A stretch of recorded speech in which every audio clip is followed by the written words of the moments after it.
Rajshahi medical college হাসপাতালে হঠাৎ অসুস্থ হয়ে ভর্তি হন চাঁপাইনবাবগঞ্জের পান দোকানি সাদিকুল ইসলাম।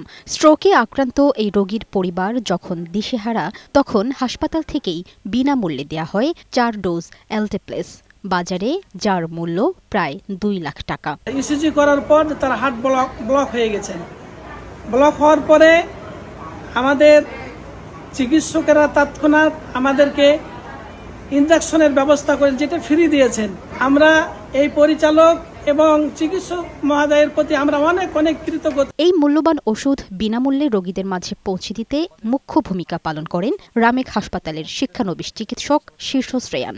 এমবিবিএস 5ম বর্ষে পড়াকালীন তিনি গবেষণা করেন স্ট্রোক চিকিৎসা নিয়ে, যা পরে বিশ্বসেরা গবেষণা হিসেবে স্বীকৃতি পায়। পরে এই উদ্যোগে যুক্ত হন হাসপাতালের চিকিৎসকরাও। এই ওষুধটা দেওয়ার একটা নির্দিষ্ট সময়সীমা আছে, অবশ্যই পেশেন্টকে 4.5 ঘন্টার মধ্যে হসপিটালে আসতে। ডাইরেক্ট রিলিফ নামে একটা সংস্থা, যেটা হচ্ছে ডোনার এজেন্সি, যারা হচ্ছে সারা পৃথিবীতে ডেভেলপিং কান্ট্রিগুলোকে তারা ঔষধ এবং মেডিকেল সাপ্লাই বিনামূল্যে দিয়ে দেয়। এছাড়া এই যৌথ প্রচেষ্টায় যুক্ত হয় রামেক হাসপাতাল কর্তৃপক্ষ। যে সমস্যাটা হয়, তো ওটাতে আমরা আগে স্ট্রেপ্টোকাইনেস ইউজ করতাম আর কি। হাসপাতালে সাপ্লাই আছে আমার স্ট্রেপ্টোকাইনেস সবসময় থাকে, তো ওইটাতে কিছু সাইড এফেক্ট থাকে স্ট্রেপ্টোকাইনেসের, বাট এটাতে একেবারেই কোনো সাইড এফেক্ট নেই। এই ওষুধ ব্যবহারের জন্য রামেক কার্ডিওলজি বিভাগে রাখা হয়েছে 52টি ভায়াল।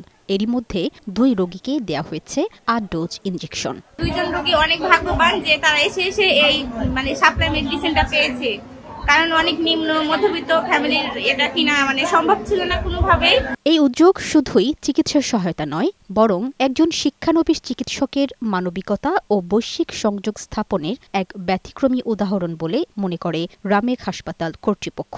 আমাদের এই যে মেধা, এই যে দেশের জন্য একটা ভালোবাসা, গরিব অসহায় রোগীর প্রতি একটা মানবিকতা, এটি কিন্তু এখনো আছে এবং আমরা তাদের থেকে এটি কিন্তু শিখতে পারি। সম্প্রতি অনুদানের প্রায় 17.5 কোটি টাকার সমপরিমাণ 2500 ভায়াল ওষুধ পৌঁছেছে রাজশাহীতে বিশেষ ফ্রোজেন ভ্যানে করে।